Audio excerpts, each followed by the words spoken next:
here to talk to you today about facts about my new Recycler Max 2024 22-inch 163cc mower.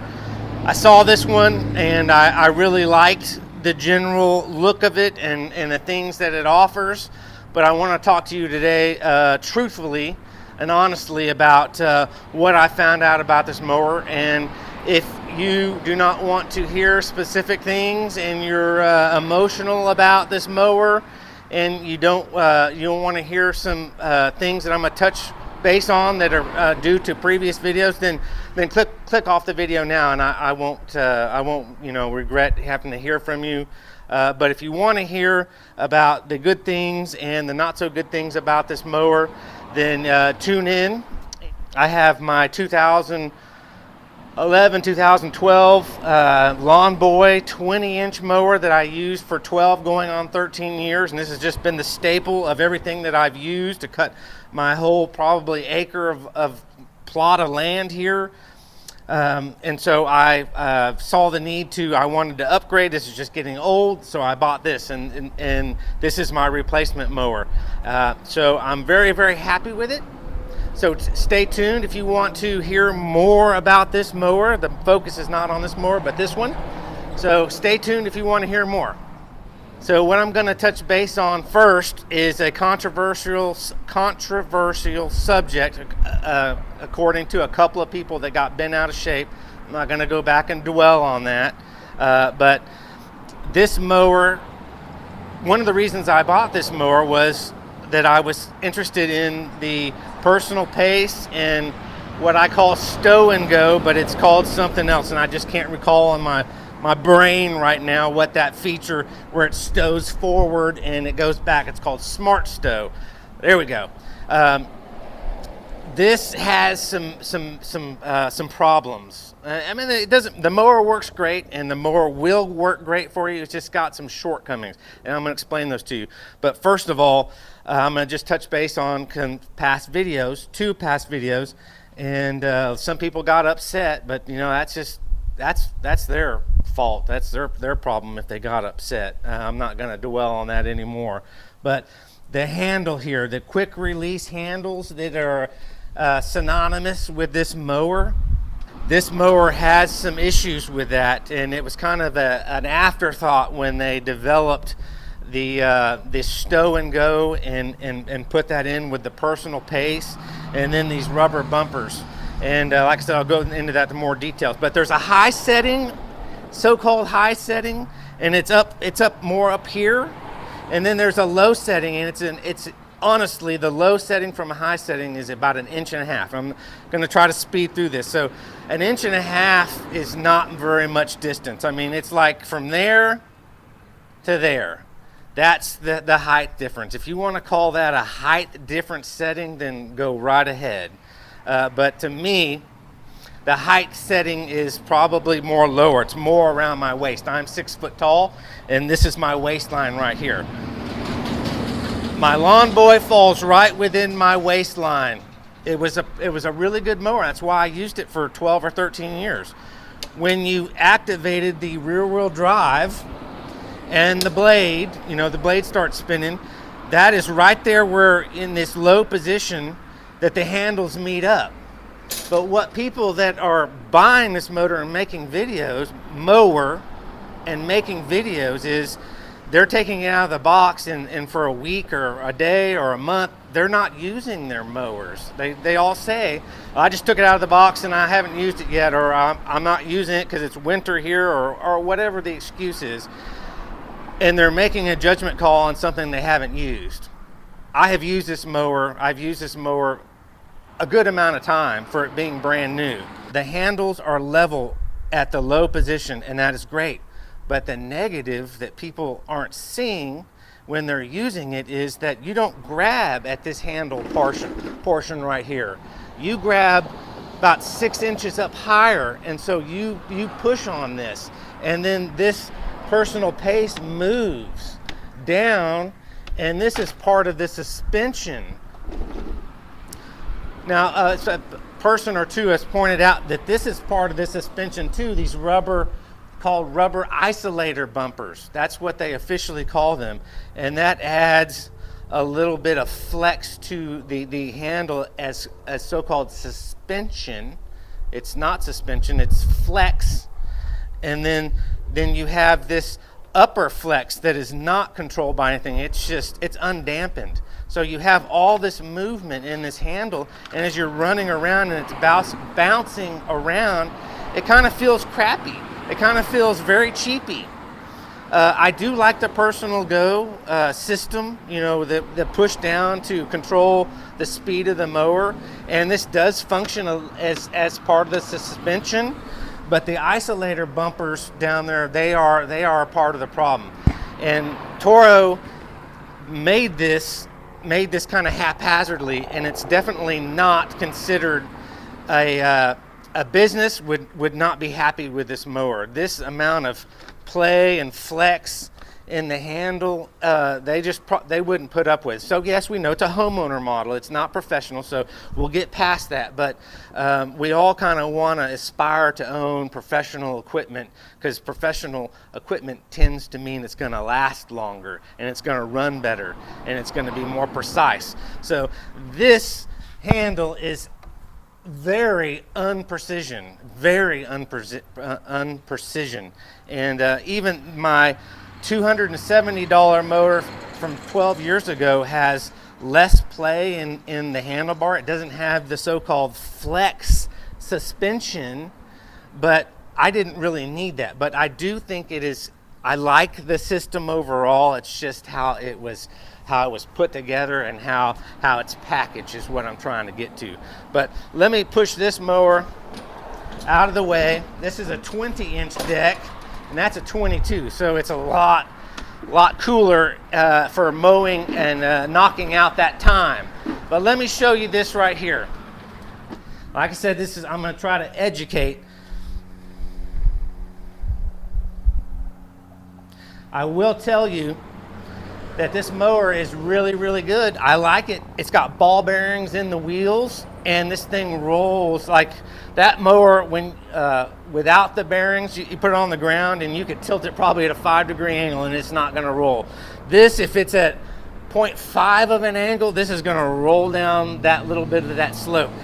This is a bigger, heavier mower by a lot, but with the bearings and the wheel setup, the wheels are very, very good. I love the wheels. They're rubber.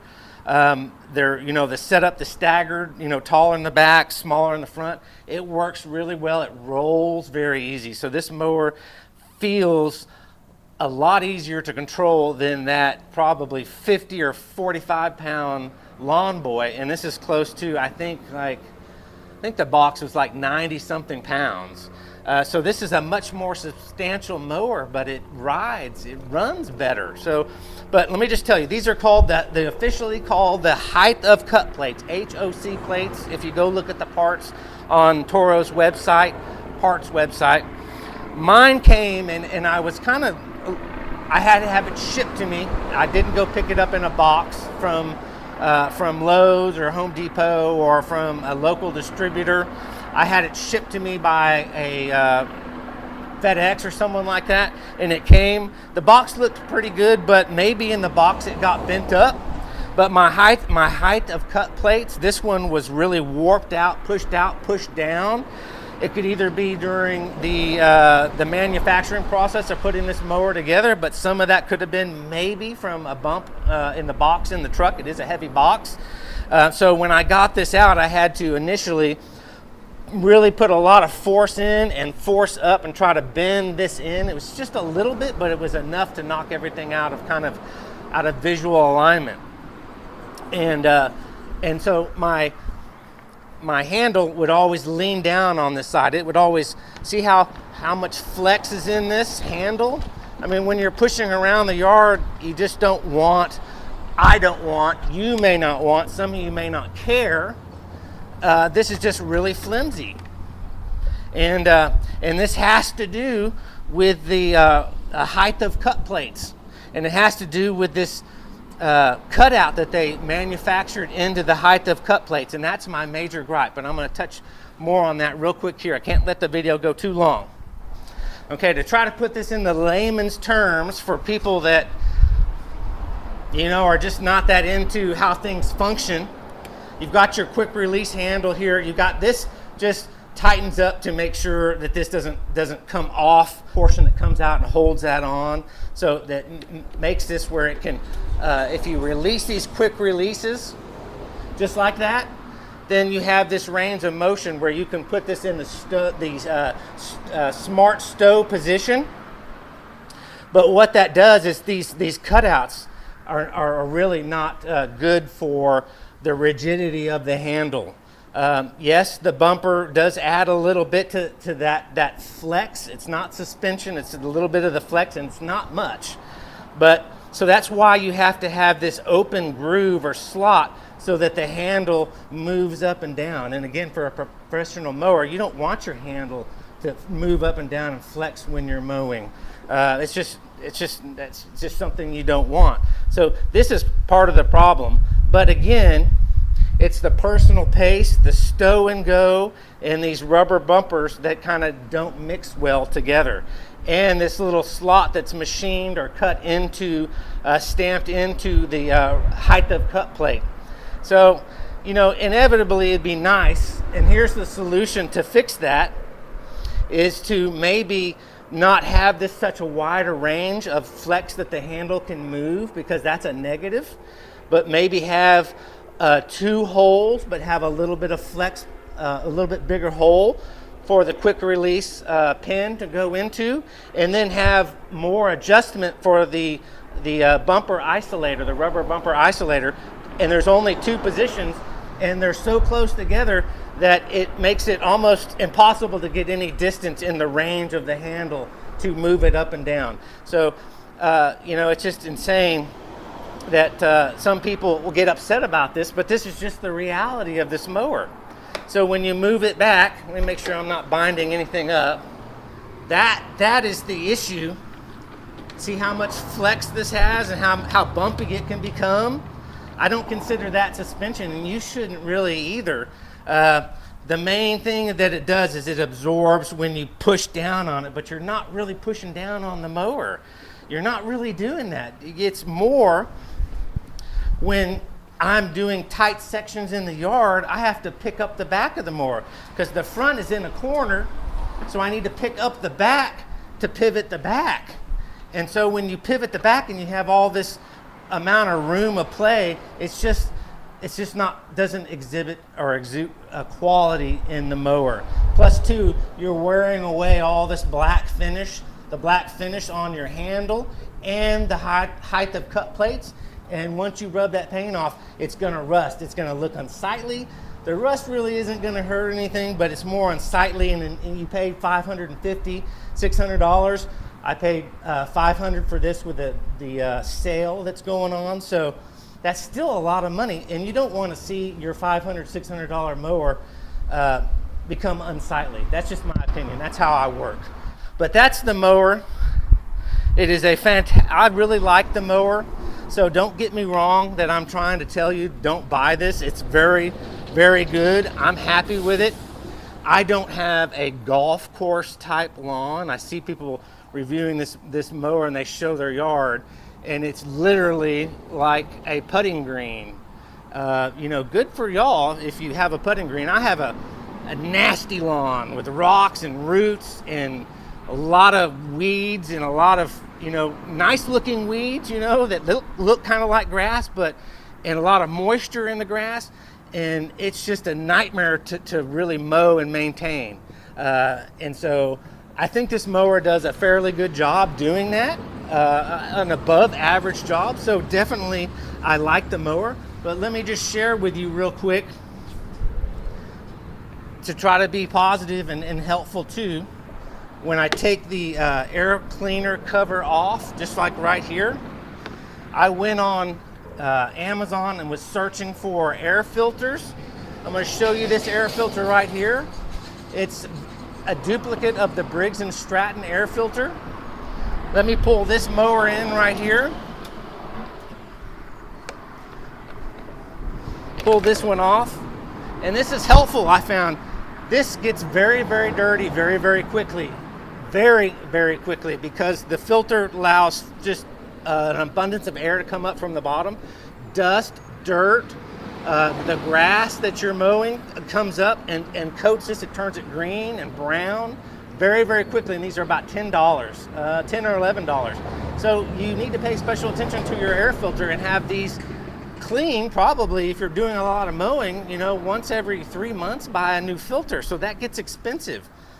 So I went online and found these for $17, $16.99 at Walmart, and they are the exact same. They fit the exact same, and they have a pre-cover on them, a pre-sock or cover that's washable, and this will keep most of the dirt and the dust and the grass from getting on your filter and staining it and making it dirty and making it less usable. And all the filters, it's a package of 4 for $16.99. They come with those pre-filters. And that is just really, really cool. I tried to come up with something myself over the last 12 years of using my mower, but nothing stuck with me. I used them for maybe a year and they just didn't work out as well, but these are pre-made to work with your air filter. So that is really, really cool. So that is something I wanted to share with you. That's at Walmart, and I'll link to that. And then also the fuel filter on the other side that I did while the mower was brand new.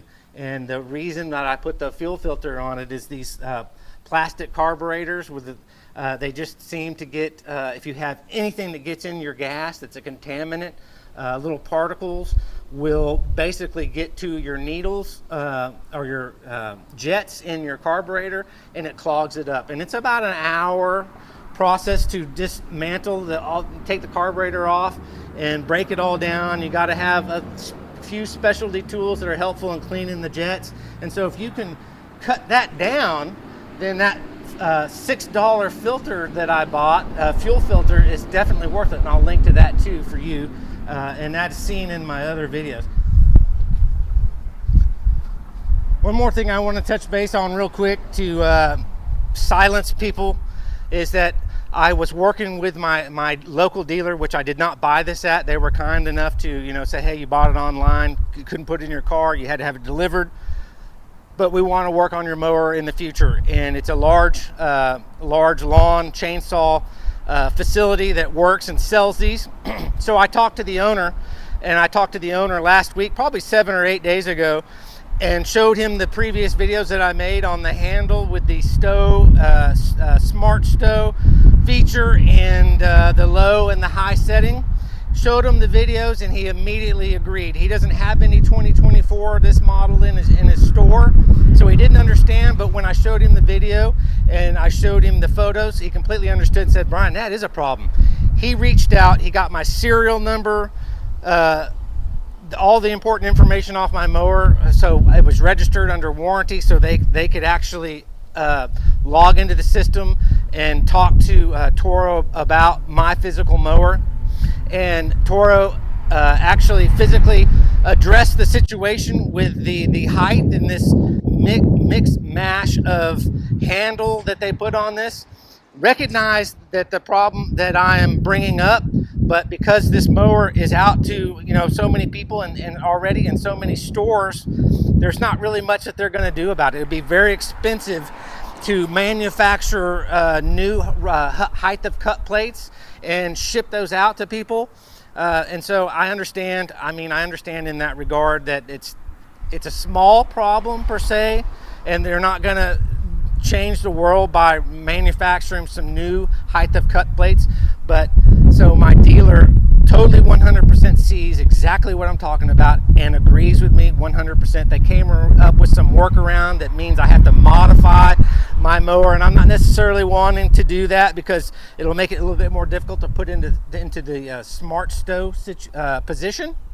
And so I want to be able to use that, and so I'm not going to use that feature. So I'm just going to keep it in the medium height setting per se. But yes, my reservations were met, and were acknowledged that I did not like this slots that are cut into the height of cut plate that allow all this play, but it's not going to be changed. They're not going to come out and allow people to get new plates. So I just wanted to show you, tell you about this and make note of it. So the people will go, see, you didn't have it right, you got it wrong, you lied. you're a deceiver. No, that's not the case. I just am a little bit more observant than most people, and I noticed that this was a potential shortcoming. A lot of people don't care, but I care about the small things. So yeah, so we're not going to get a new part, unfortunately, to modify that and make this handle not move up so much, and it's a part of the design. So other than that, that's what I got for you, and that's an update. You know, unfortunate how you look at it, or not a big deal.